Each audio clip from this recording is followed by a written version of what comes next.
Hindi ako tumitingin sa dami ng iyong pera.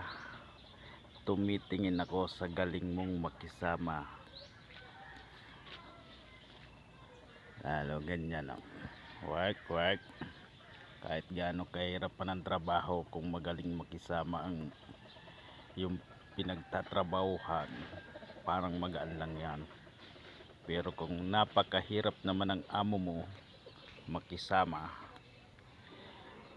talo mo pa ang mabigat ang trabaho. Kaya sorry ka na lang, babay ka sa akin.